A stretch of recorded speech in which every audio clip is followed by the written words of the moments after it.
Hello, welcome to Spoon with Nature. I'm back in the shop today. It's not snowing outside, but it's chilly. So what I've got today is I got this piece of maple about 6 months ago at the city dump, I'm going to call it, where they throw all the grass clippings and tree branches and everything. This is actually like a tree that had been blown over. It was all shattered on one end, might have got hit by lightning. So I saved a part of it, and I split off the stuff that was bad, and I come up with this piece, and it turned out to be pretty good. I glued the ends and let it set. Like I said, it's been set for about 6 months. And what I've done so far, which is the hardest part, is I've got this flatness in here. You can see where I started to work on the bottom limb, top limb. So that was the hardest part, because when you look at the end, the grain would twist. So I had to go in and get that all leveled out. So my next step right now is I'm going to go to the back of the bow here. I'm going to draw out my dimensions of the bow, the taper of the limbs, the handle position, and start working on that part of it. The tools I'm using so far, I've used this draw knife. That's been handy. The majority of the work's been done with this, and I've really grown to like this. Probably one of my favorite tools in the shop right now. It's just a small camp hatchet. It's got the short handle, the short blade head on it, and but it's sharp and been very useful. And I got through a lot of wood really quick with that. My third tool is this. It's an old bushcraft knife I've had for quite a while, Ontario Knife Company, and like I said, second handle. I just had to replace this a couple of weeks ago. So stick around, and we'll get the dimensions, get it laid out, and do some work on it, and I'll get back with you. Made pretty quick work of that with that hatchet. The whole key is to go slow. For those that never really played with this, I'm going to kind of impart this knowledge. If you choke up on that hatchet to the bottom and you're chopping, what you're doing is increasing the inertia. You're going to go deep and you're taking off a lot. The closer you choke up to that head, the easier it is to control. And you're going to take smaller sections, so if you just have to shim off a little bit, I would suggest doing that. A sharp hatchet is key. If it gets dull, then it's a lot more work, and it's dangerous. Always pay in mind where your fingers are at, where your legs are at, because blood's hard to sand out. I'm just going to tell you that. It might be a memory for you, but for other people, it gets to be a little distracting. So we got my marks laid out here. Excuse me. It's 28-inch or 56-inch bow. 28 inches is the center mark. I went 4 inches on each side of that to give me my handle. So center of the bow, 2 inches. It's probably going to be the arrow rest. And from there, I'm going to phase this out to the last 2 inches. Same down here. Probably 1.5 inches width through here, and then phase that back out to 2 inches. A transition.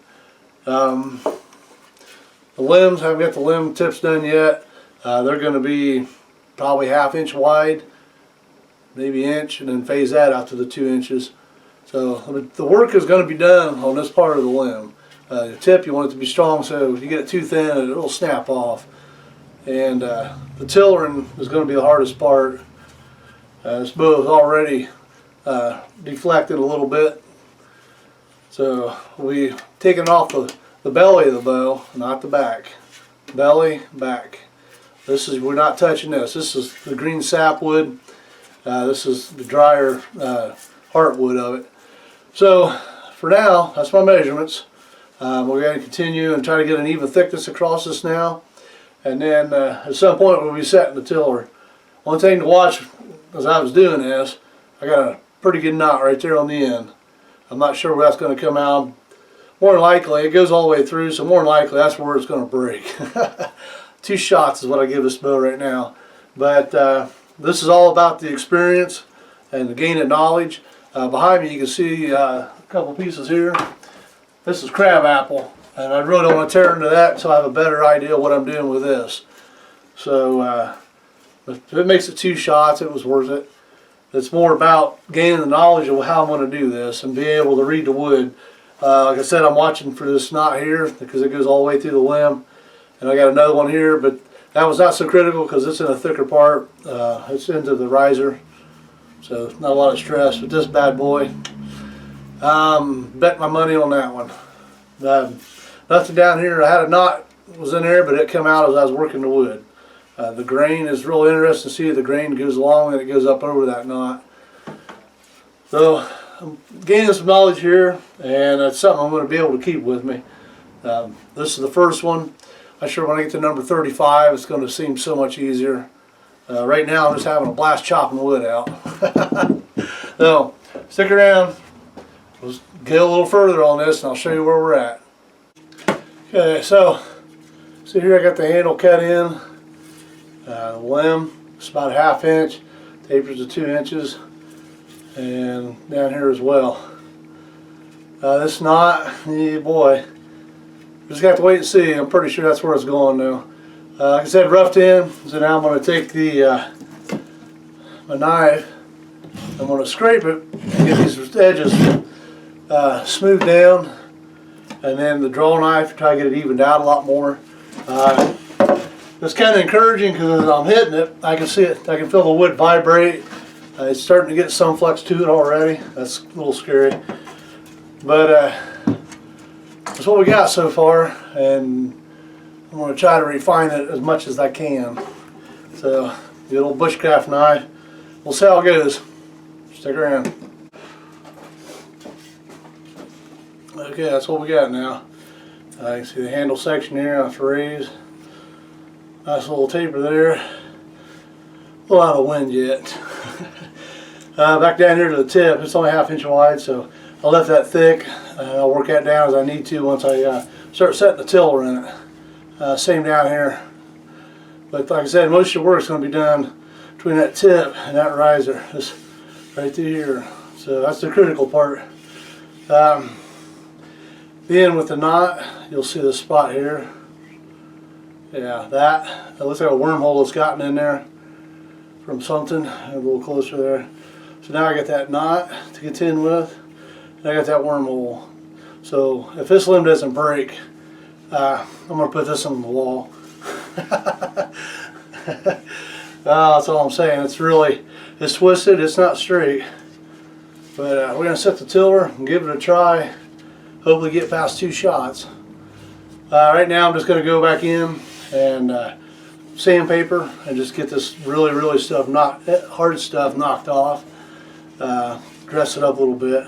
Not getting crazy with it, because like I said, I don't expect this to go very long, so I don't want to sink a lot of work into it. This has been fun. I mean, this maple comes off real easy. I think I'm getting spoiled. I did find a new friend. I forgot I had a rasp. Man, it's really helped with this profiling and knocking off the edges.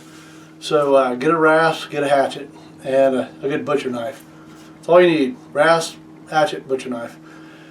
So, like I said, right now I'm going to just start sanding on it, knock off these edges best I can, and then we're going to string it up and set the tiller on it. So that's what we got, and we'll see how it turns out. Alright, we're back. I got it sanded down, profiled a little better. Getting ready to set the tiller on it, and that's the critical part. That's where you adjust your limbs to take that load as you're drawing it back. You get a spot of it too thin, that's where it's going to break. It's going to load that spot, and it's going to be thinner than the rest of it, so it's just going to break. The whole trick is just to get a nice even flex in the whole piece. That way, that means that the wood is loading up evenly. I put the string on already, and I can already see right now this here flex. I probably got about 2 inches of flex right there. This inch, or this side, I have probably a 1/4 inch, maybe 1/2 inch at best. So without even putting it on the board, I can see I'm going to have to take some more off of this end and try to get that flex evenly. For what it is, it does look like it's, even though it's not flexing much, it is even. I just got to get some more bend in that. So what I'm going to do is I would take the rasp and just start working this part through here. And that's where my knot is. So I'm trying not to take any more than I have to. But yeah, definitely right through here. I'm just going to start taking some more off and working that material down. And hopefully it'll start bending here. So when I come back, it'll either bend more, or I'll have the pieces to show you where it didn't flex right. Okay, we're back. Now, as you can see, it's flexing some more. This end here is still flexing more than this, and I can see that I need to take some off right through there, about the middle 12 inches of it. But we're starting to get a bow shape, and it's not broke yet. So I'll get the wood rasp, take some more off of this section. I think about the middle 12. So far I haven't had to touch that wormhole, which has been pretty nice. The knot here really scaring me though.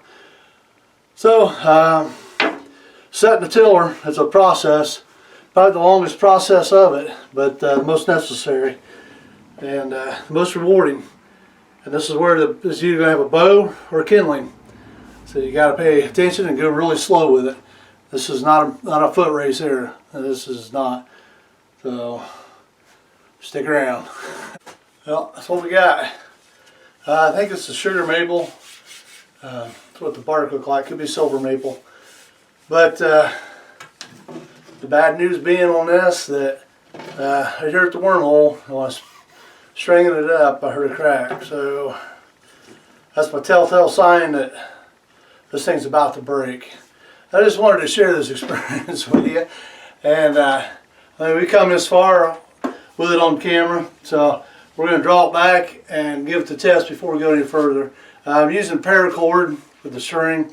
That's what I use on my tiller jig that I made. And then I just hook it there and I draw it down and check the tiller on it.